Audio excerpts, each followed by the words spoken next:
أعوذ بالله من الشيطان الرجيم. بسم الله الرحمن الرحيم. ولو أنهم أقاموا التوراة والإنجيل وما أنزل إليهم من ربهم لأكلوا من فوقهم ومن تحت أرجلهم منهم أمة مقتصدة وكثير منهم ساء ما يعملون.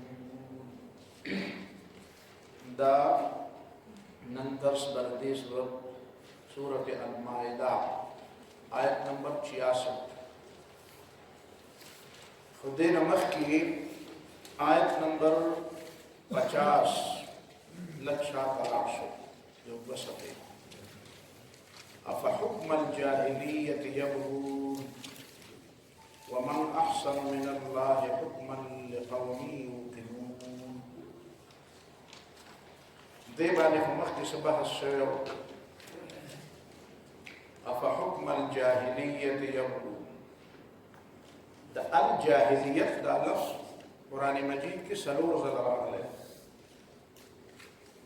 او سلور والا زلق مدنی سورتوں کے مکی سورتوں کے دا الجاہلیہ لفظ نہ لے رہا. یو دا سورت آل عمران کی آیت نمبر 154 دے یظنون باللہ ظن غیر الحق ظن الجاہلیہ. ودویم دا افحکم الجاہلیت یبغون ومن احسن من اللہ حکما لقوم یوقنون. اور بل دے سورت الاحزاب کی آیت نمبر 33 وقرن فی بیوتکن ولا تبرجن تبرج الجاہلیت الاولی. آیت نمبر 33 سورت الاحزاب. اور بل سورت فتح کی راول ہے إذ جعل الذين كفروا في قلوبهم الحمية حمية الجاهلية. دا دري سلور زنه د جاهلیت دا لفظ او سلور والا په مدني صورت د اسلام نه مخکې څه شعر دا ټول جاهلیت دی، بلکې د اسلام نه علاوه څه شعر دا ټول جاهلیت. گویا کہ اسلام اور جاہلیت دیوبل متضاد. رسول اللہ صلی اللہ علیہ وسلم پر دور کی دا اسلام خبرہ خود او وقت شروع شوا اول نفل اسلام خبرہ دا او وقت شروع دا چکلا ولنے آدم علیہ السلام اللہ تعالیٰ پیدا پہ انسانانو کے ولنے مسلمان آدم علیہ السلام اولا مسلم آدم علیہ السلام او پا اشیاؤ کیوں پا دے کائناتو کے ارغ اشیاء اولا مسلمو چی چاہتا اللہ تعالیٰ حکمو کو او اغا حکمو مد لکہ حدیث کی یور آگنی دی چی اول ما خلق اللہ تعالی القلم. قلم اللہ تعالیٰ اول پیدا نبی و طبیل لکا نبی سے لکا ویچی کم پلاننگ او کم منصوبہ زمادہ دا لکا تقدیر ورطوی پر شریعت کی انہوں لکلی شوروں نے قلم و مسلمان آسمان او زمکر اللہ تعالیٰ پیدا کرو دا مسلمانا اللہ تعالیٰ وطوی اتیا طوعا او کرها فخوشالے او کپنا فخیخو پیدا شو قالتا اتینا طائعین بے منگرہ پیدا کی وخفا پیدا کی ندازمک و اسمان مسلمانا. ذکر قرآن وی وَلَهُ أَسْلَمَ مَنْ فِي السَّمَاوَاتِ وَالْأَرْضِ طَوْعًا وَكَرْهًا.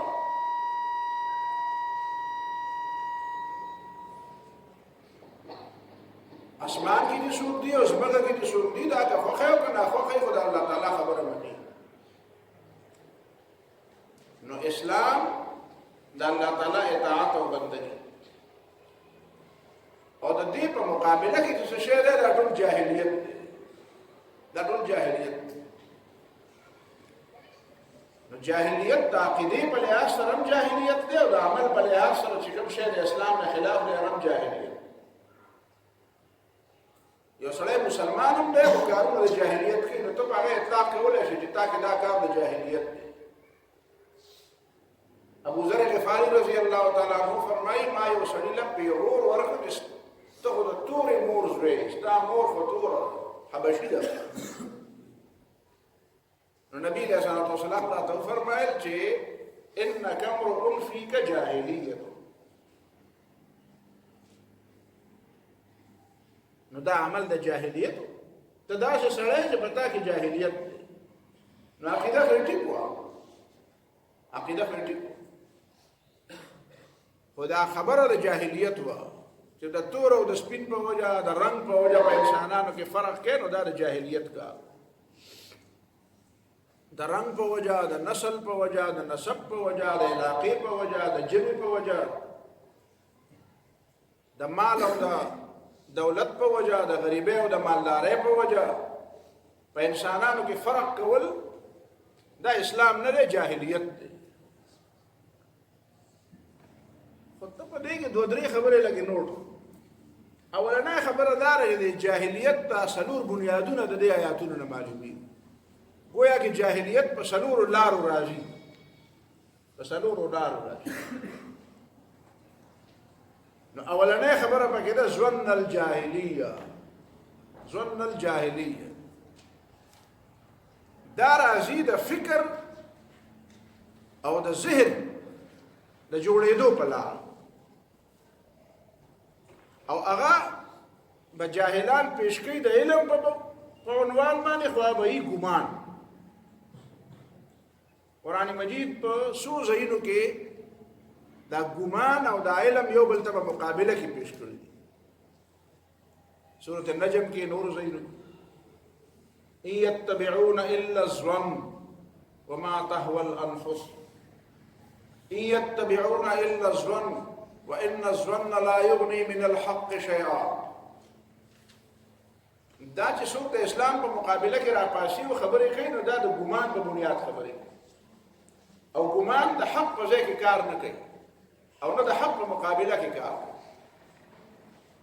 نو گویا کې د جاهلیت تر راتلو یوه لار چې دا هغه ګمان دی. تاسو دا فلسفې څومره ګورئ، دا چې څوک فلسفې زده کوي، چا پرې څوک پرې پوهېږي. دا چې ضمني غوندې خبره راغله په دې درس کې، دا څه کشران هم شته، څه پکې داسې خلک دي چې هغه به ثواب په نیت ناشي، نو هغې بیا وایي چې یاره موږ په خبره پوه نه شو. دا خبره داسې ده چې دې کې به داسې هم راځي چې ته به پرې پوهېږې او داسې هم راځي چې ته به پرې پوره نه پوهېږې، خو د ځان د پوهېولو کوشش به کوې. نو دا جاهلیت چې په کومه لاره باندې راځي، دا د جاهلیت چې څومره فلسفې دي دا ټول ګمانونه دي. د اسلام په مقابله کې چې څه شی څوک پیش کوي، قرآن د هغې تجزیه کوي. هغه دوه خبرې، دوه. یو دی څنګه چې د سورۃ النجم آیت کې تاسو معلوم ان يتبعون الا الظن وما تهوى الانفس. یو ظن دی، یو خواهشات. تاسو چې د غیر اسلامي فلسفي څومره بنیادونه لټوئ، که ته بس څومره لاړ شئ، زر کتابونه خو پسې وګوره، خو د هغې په بنیاد کې به دا دوه خبرې، یو به علم نه ګمان به دا نن سبا چې ورته خلک تیوریز نظریات، یو برمار دی د نظریات. چېرته د پولیټیکل ساینس د یو سټوډنټ نه تپوس وکړه، ورته وایي تا ته څومره نظریات استاد دی، خدای خبر دی. خو چېرته څوک چا څه ویلي دي به او د ده خو ویل یو نظریه دام ده، یو نظریه دام ده، یو نظریه ده. دا جنډر سټډي چې څوک کوي که نه، دا جنډر سټډي چې ورته وایي په دې کتابونو یونیورسټو کې یو خاص مضمون چې پای کې دا وایي چې یاره دا نر دی، دا ښځه، دا میل فیمیل، دا جدا دي که څه. پای کې داسې نظریات یو صاحب پکې وایي چې دا ښځې چې کوم دی وایي، دا ښځې چې دی وایي دا نازک صنف نازک دی، داسې کولی نه وایي، دا دی نه، داسې غلطه خبره ده، دا نازک نه دی، صنف نازک دا دې سړو داسې چلو کو چې دې ته وایي چې نه نه نه تاسو نشئ کولی او نشئ کولی، او بیا ورته دا برګې برګې او ښایسته جامې ورته ور واغوستولې او نه ته کښېنه خیر دی، کنې دې ما څه کولی یاست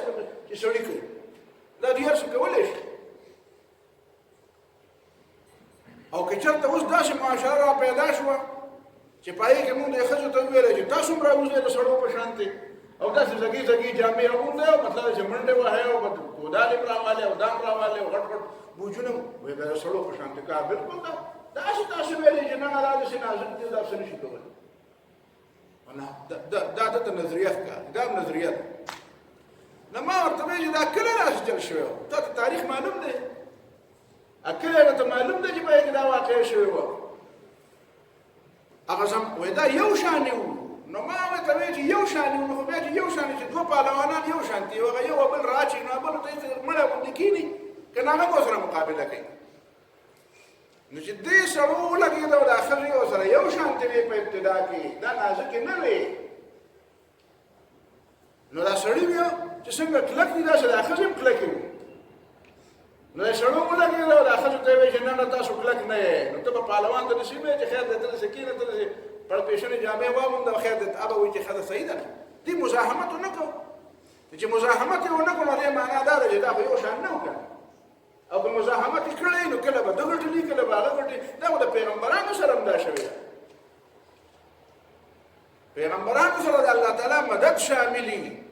خو دشمن کله په دې غالب راځي او کله دې په دشمن غالب راځي ینالون منا وننال منهم ابو سفیان رضی الله تعالی عنہ چې هرقل ته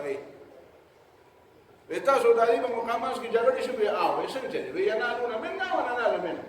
او کله موږ ټول کله دې نو چې دا جګړه اول روانه وه نو یو ځل خو به د ښځو هم ګټلې وه نو چې ګټلې به وه نو دې سړو ته به یې برګې جامې وراغوستلې نو داسې په تاریخ کې شته چې هغې ته یې ویل تاسو کور کې کښېنئ تاسو برګې درګې جامې واغوندئ او موږ به ګټو درله به راوړو نو دا اوتې بوتې وایي دې اوتو بوتو ته په جدیده اصطلاح کې فلسفه وایي دې ته نظریات وایي د لیونو خبرو ته هم نظریات وایي خلک پاگلانو خبرو تم نظریات د بیعقل خلقو خبرو تم نظریات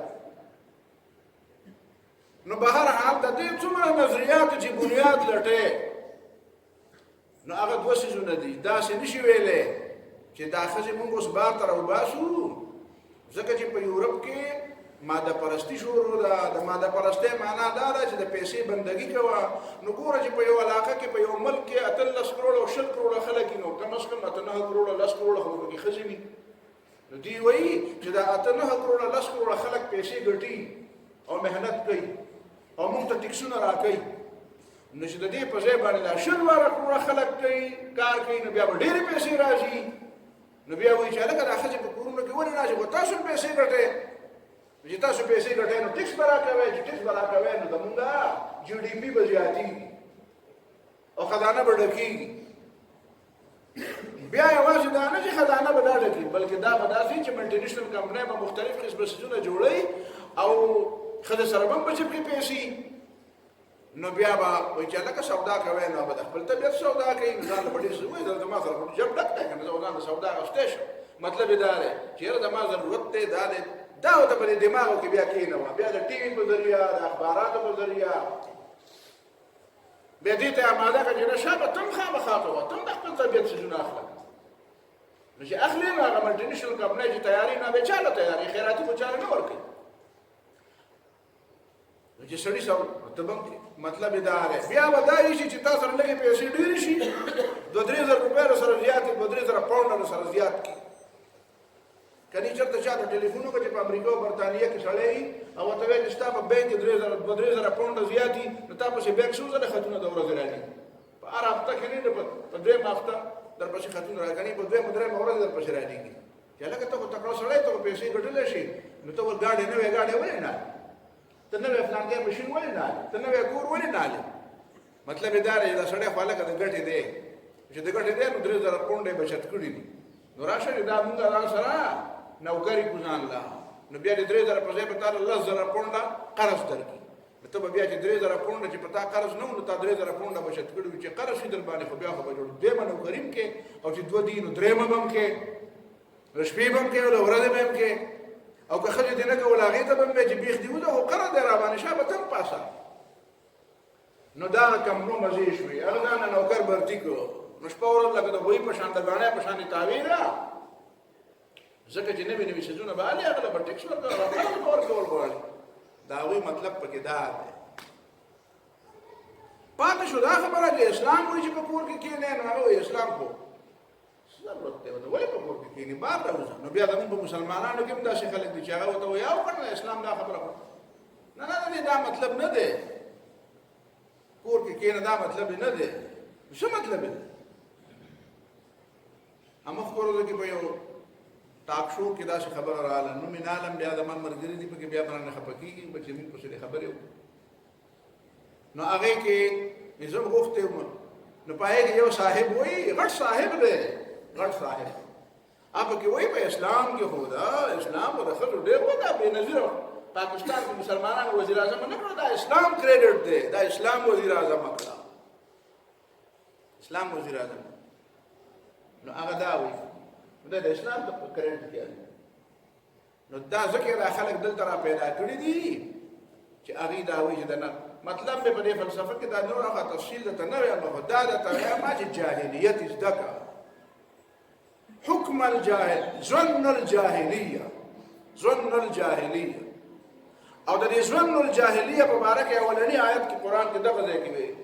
یظنون بالله غیر الحق ظن الجاهلیه دا جاهلیت چې دا د اسلام د الله تعالی په اړه کې وتا د ګمان په بنیاد خبرې کوي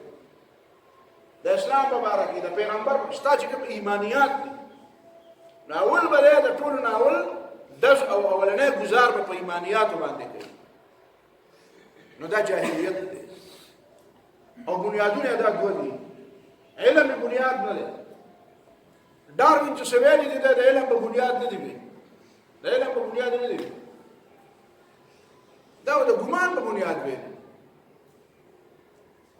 وهم په بنیاد دی او دویمه خبره دا ده چې وما تهوى الانفس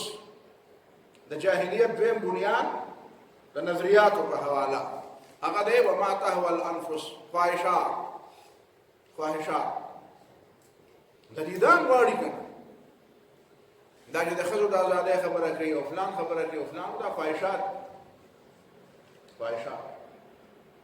څومره نظریات چې جوړ دي د هغې بنیاد په خواهش باندې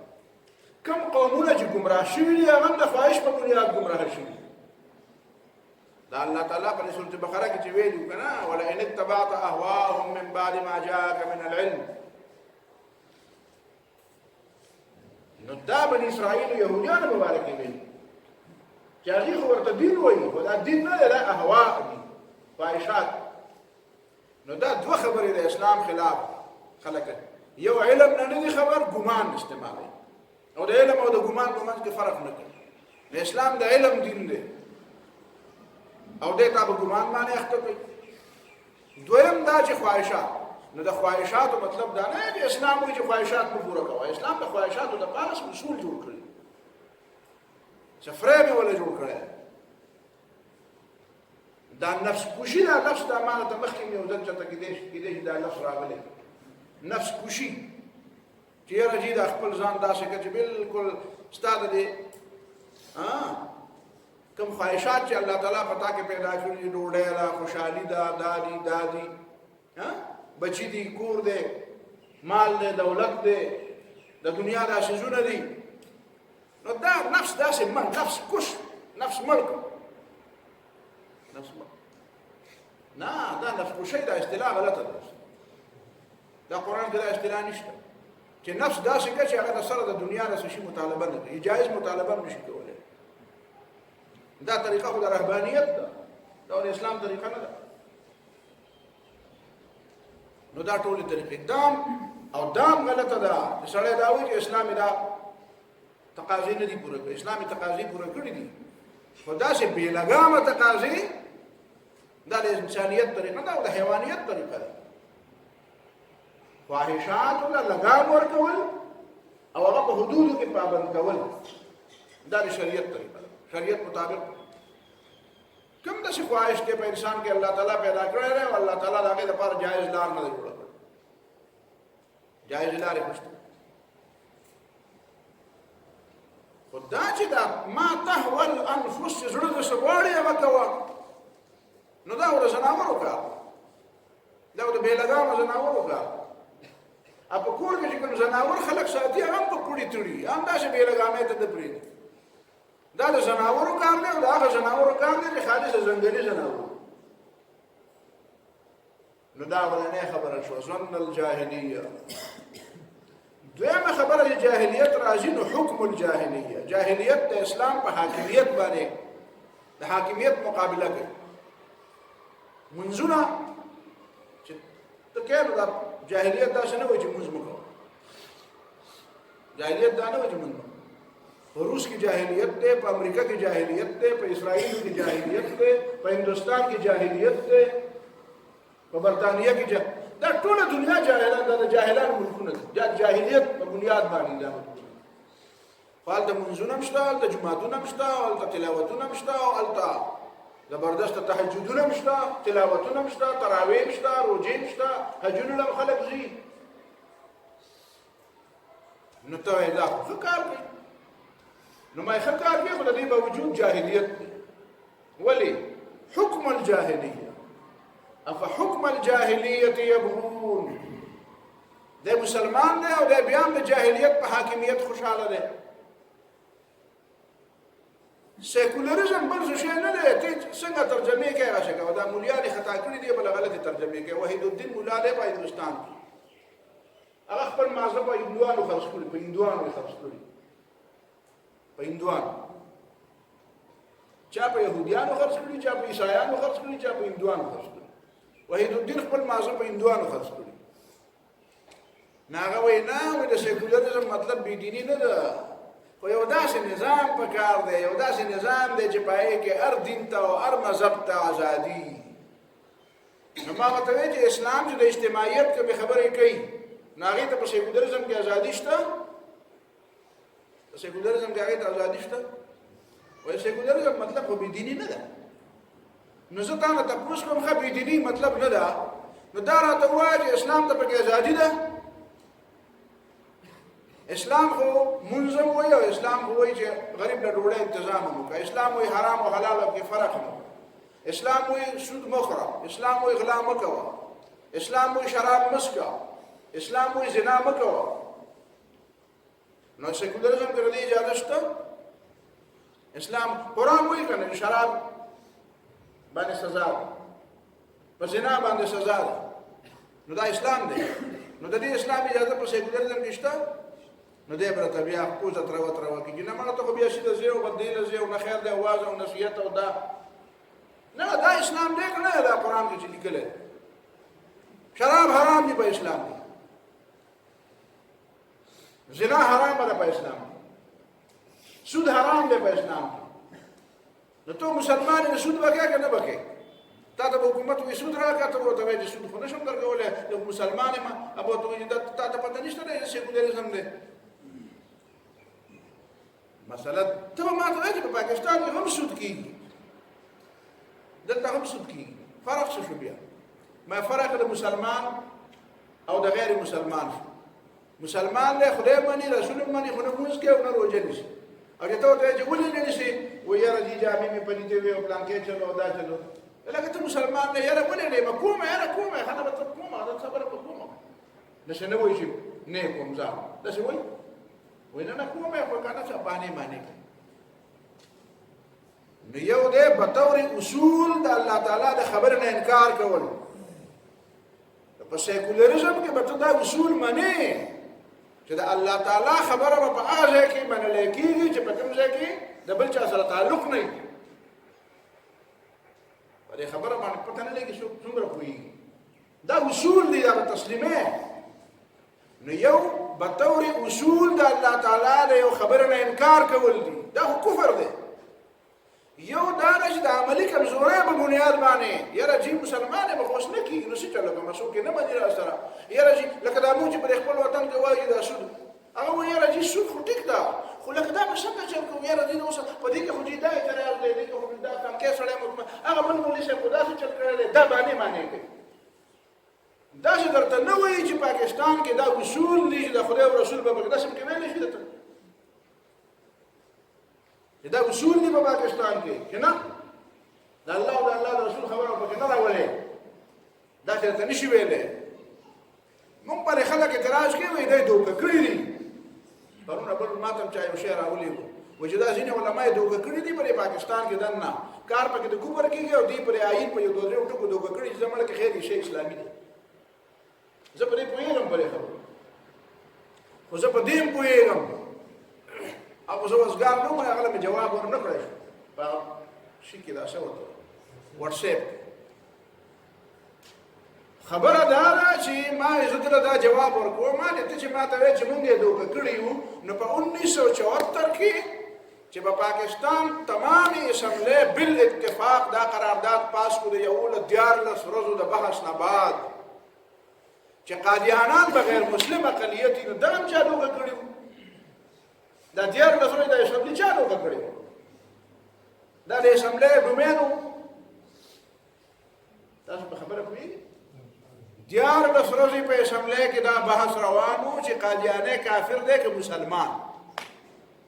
او بالاخر د آیین په بنیاد دا فیصله وشوه او قومي اسمبلی فیصله وکړه او بغیر د یو کس د اختلاف نه فیصله وکړه چې قادیانان غیر مسلم دي او اقلیت وي. نو ما ته خو ته دا تانه راکړی چې ته چا دوکه کړی چې په آیین کې درته ولیکل چې حاکمیت اعلی به د الله تعالی وي نو ته په دې دوکه شوې او کېږي پکې کارونه د کفر. نو دا قومي اسمبلی په دې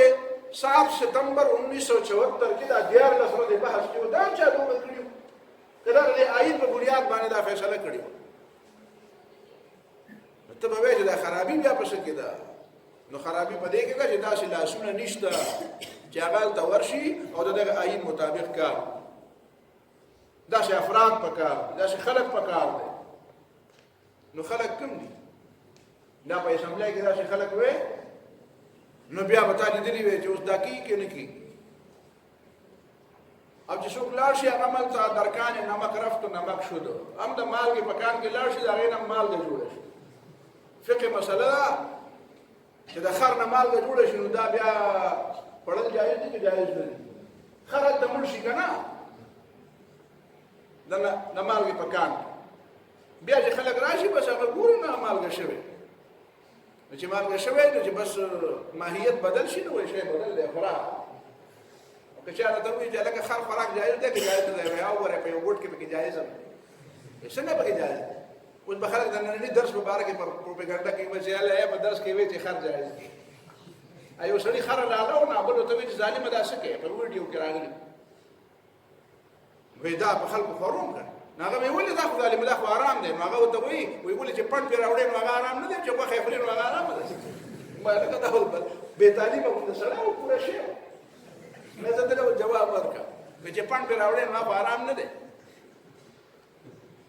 نو پټ پرې راوړل جایز دی خوړل یې غوښه خوړل حرام دي خو تا ته باید داسې نه شي بیا وایي چې غوښه خوړل حرام دي خو مالګه ترې جوړه شوه یا لکه د شرابو نه سرکه جوړه شي نو بیا سرکه خوړل جایز دي که ناجایز. فقهاو لیکلي دي که نه شراب نه سرکه جوړه شوه سرکه به دې څنګه جوړ کړې پای کې انګوري شراب پای کې دې مالګه واچوه نو شراب دې جوړ شو نو ماهیت بدل شو. چې ماهیت بدل شو حکم بدل شو. ماهیت بدل شو کله ماهیت یو وي خو عین ملکیت بدل شي چې ملکیت بدل شي حکم بدلیږي. فقه وایه دا خلک فقه نه وایي فقه پکې څه ته وایي. نو ما ورته وایي چې هر سړی په دې نه پوهېږي چې فقه څه ته وایي. ته لا په دې ته لا ممونه خوړله ته لا ممونه وایه ته په دې نه پوهېږي فقه څه ته وایي. فقه پوهې ته وایي فقه پوهې ته وایي ته لا ناپوهې ته په فقه نه پوهېږي. نو بهرحال خبره دا شوه چې حکم الجاهلیه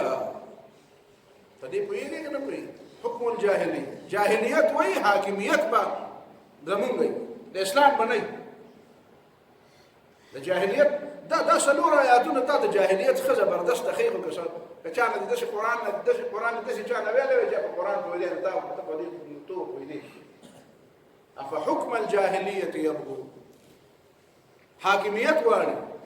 حاکمیت د الله تعالی دی او جاهلیت وایي حاکمیت به د الله تعالی نه وي. نو دویمه اول د علم په لاره راځي د علم نه بعد بیا په کومه لاره راځي بیا د سیاست په لاره راځي د جاهلیت لارې ظن الجاهلیه حکم الجاهلیه جاهلیت په دې لارو باندې په اسلام سره مقابله کوي. سیاست حکومت درنالي اقتدار درنالي قوت درنالي د اسلام حاکمیت نه مني د جاهلیت حاکمیت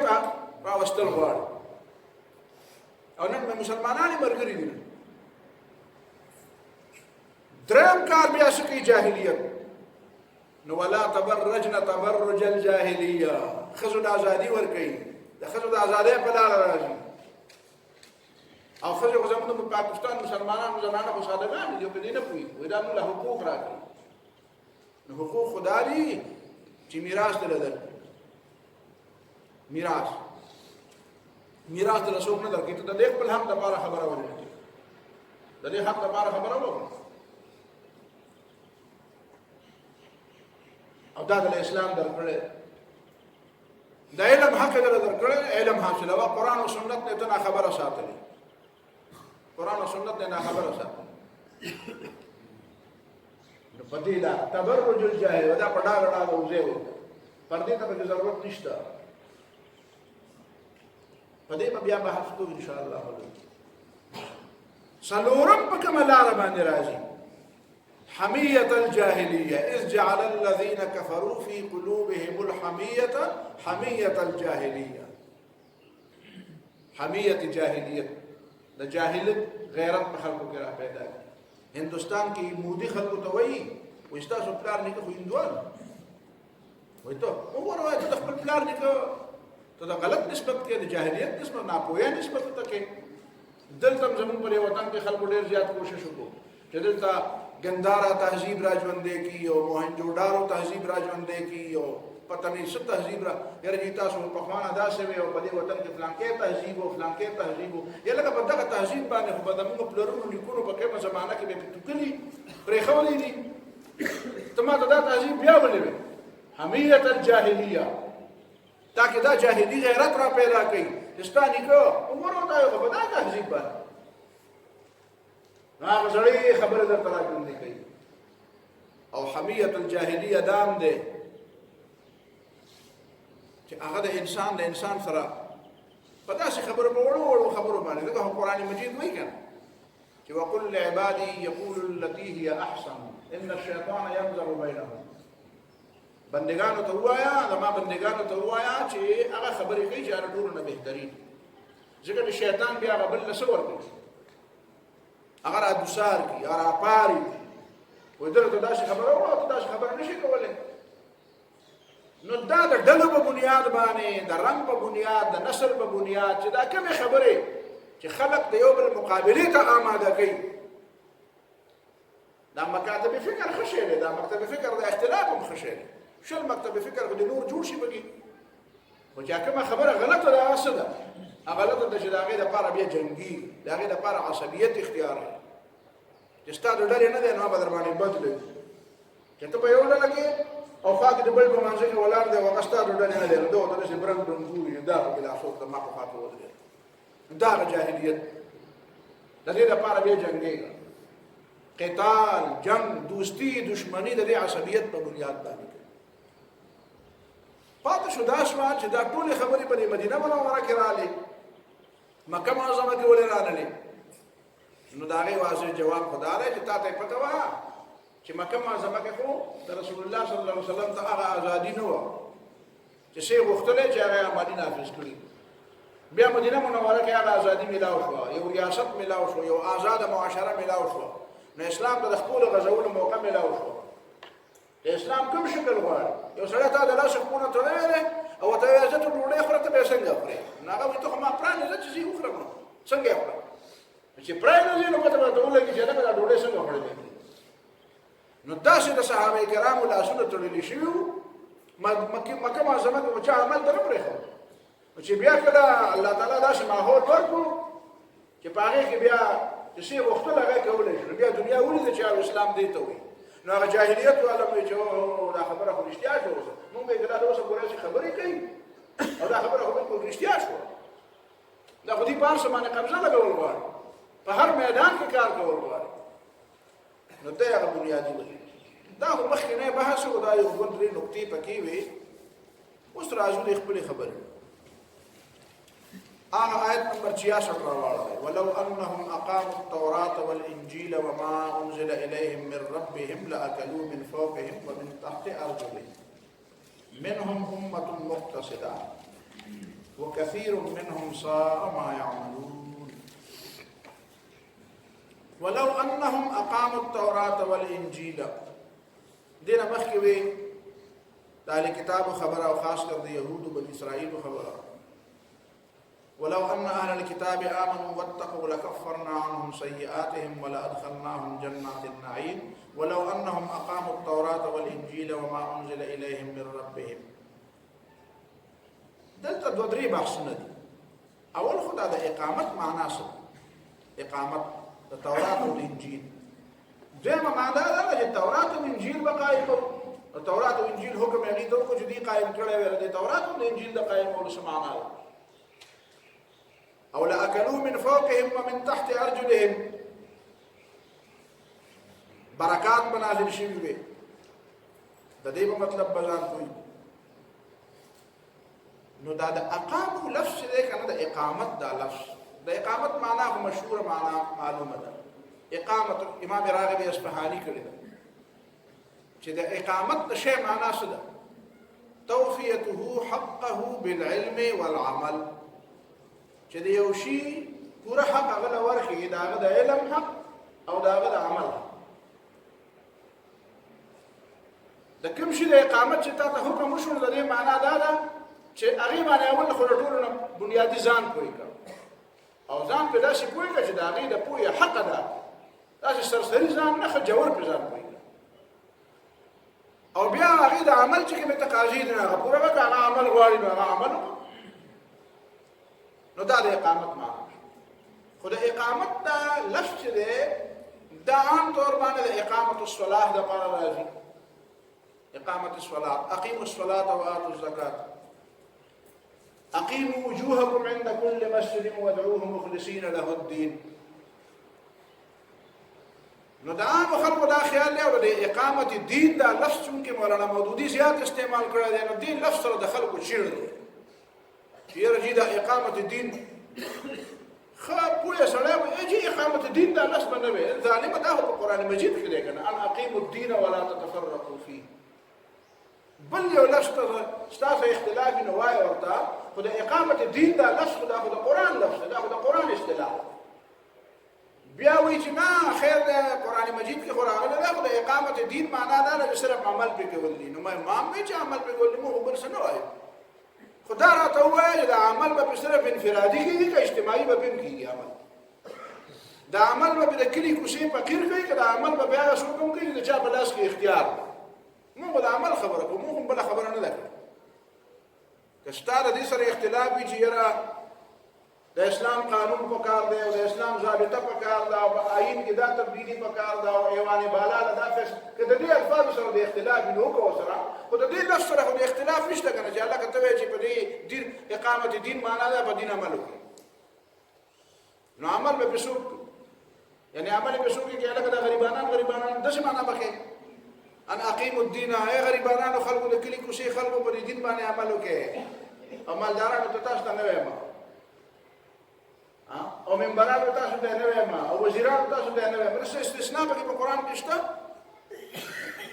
چې نن یو سړی دی هغه ته وایي چې هلکه دین تا ته وایي چې عمل پرې وکړه خو که سبا د هغه وزیر شي او هغه بیا ما ته وایي چې مولوي صاحب ما ته اوس هم وایي چې عمل وکړه. نه ته خو وزیر شوې تا ته نه وایي دا خو تا ته پرون ځکه وایي چې ته وزیر نه وې. نو دا مطلب دی د قرآن داسې ترجمه وکړو داسې مطلب بیان کړو. یعنې دا د حرامو د حلالو خبره دا د جنت او د دوزخ خبره د دې تعلق د غریبو خلکو سره نه کنه دا چې په بل غټ کرسو ناس دي هغې سره هم شته. جنت او دوزخ د چا لپاره دي؟ ټولو لپاره دي که نه دا چې کوم لاندې غریبانان پیاده ګرځي دې لپاره دي. نو اول به په دې خبره وکړو چې حرام او حلال دا د هر چا لپاره دي که چا لپاره دي او چا لپاره نه. جنت او دوزخ د هر چا لپاره دي که د چا لپاره دي او د چا لپاره نه. دا احکام دا شریعت دا کلمه دا قرآن دا پیغمبر دا چا ته رالېږلی شوی دی؟ دا د غریبانو خلکو ته رالېږلی شوی دی. نو موږ قرآن مجید چې ګورو نو پیغمبر چې کله خبره کوي نو هلته ورته نه ورته ملأ را پاسي دې معنا دا ده چې هغه ملأ وایي چې دا خو ته ما چیلنج کوې سورة اعراف وایي قال الملأ الذين كفروا من قومه قال الملأ الذين استكبروا نو ملأ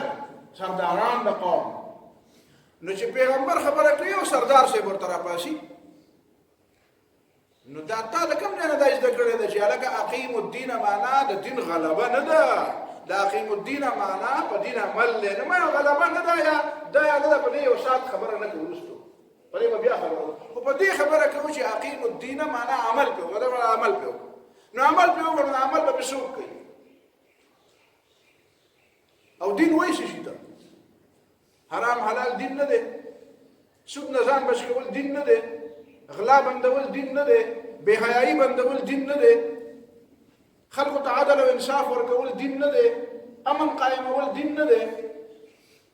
نو دین به ته او یا خدای دا چې ته دین نه پیژنې یا خدای دې ته دین صرف مستوي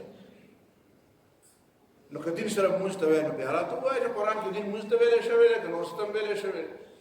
دین خو سزاګانو ته ویل شوی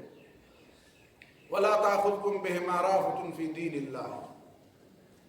نو دین خو سزاګانو ته ویل شوی اني اخاف ان يبدل دينكم دین خو نظام ته ویل شوی فرعون وای اني اخاف ان يبدل دينكم زه یریږم تاسو دین په بدل نو فرعون کوم دین فرعون منځونه کوي نو نه د دینو پیژندل نه د اقامت پیژندل نه د خدای پیژندل نه د رسول پیژندل نه د قران پیژندل نه د سنت پیژندل دا د مولانا مودودي خبره نشوه دا د قران خبره مخکې په دې مولانا مودودي له ورسته لاړ شو خدا وایي چې لکه اقیم الدین او اقیم الدین مطلب دا نه چې دین غالب کې نو دا د یظهره علی الدین كله سمعنا هو الذي أرسل رسوله بالهدى ودين الحق ليظهره على الدين كله هل تاخذ إقامة لفظ ده هل تاخذ إظهار لفظ غالب ندوي الإظهار معناه غلبة ده الإظهار معناه شخكارك ولدي أشخكارك ولدي نو عربي ده درجة جرتك القرآن ده وين ده جت عربي هذا عربي ده بس لغات ده وين عرب بعد إظهار لفظ بس معناه كاستعماله تاسو ته مخکې د تمیم داری په حواله باندې یو روایت ویل تمیم داری چې کله مسلمان شو هغه نبی علیہ الصلوۃ والسلام ته جمله ویلې و ان الله تعالی مظهرک علی الارض كلها مظهرک و زما دا عقیده ده چې الله تعالی به تا په خپل ټول ځمکه غالب کوي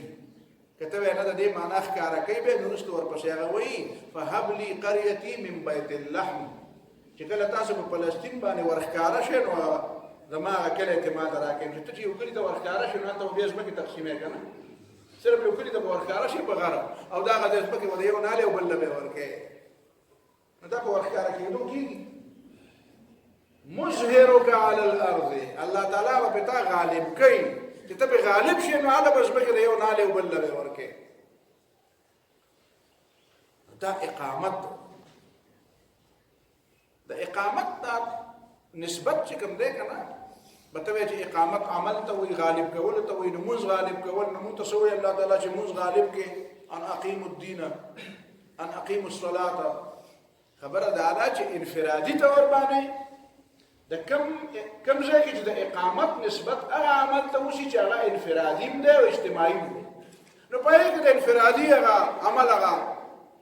پهلو پکې غالب نه نو هغه ته واستې شي لکه دا اقامت الصلاه دی ورته اقامت الصلاه دا لفظ عام مسلمانانو ته موږ هم دا وایي قد قامت الصلاه موږ قائم شو دا موږ دا اقامت الصلاه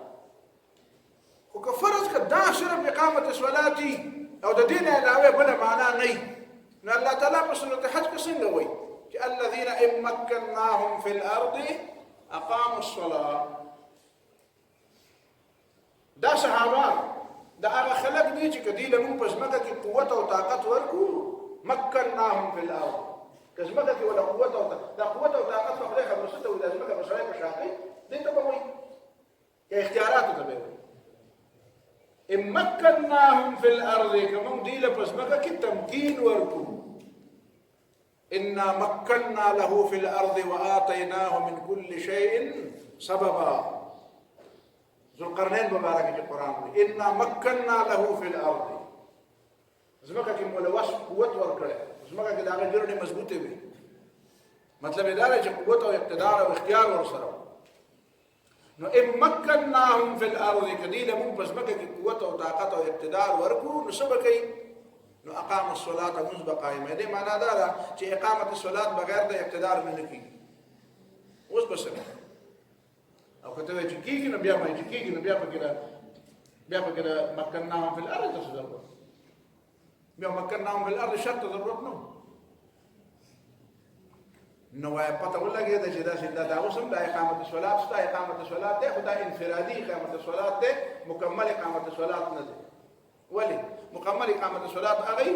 چې دا د مسلمانانو په فخر نه خو پورې چې پایګره جزاء او سزا نظام وي نو دلته استاد سره په منځ په حواله باندې جزاء او سزا نظام شته سو پورې چې د منځ په حواله باندې د جزاء او سزا نظام نشته نو پته ولګي چې اقامت الصلاه نشته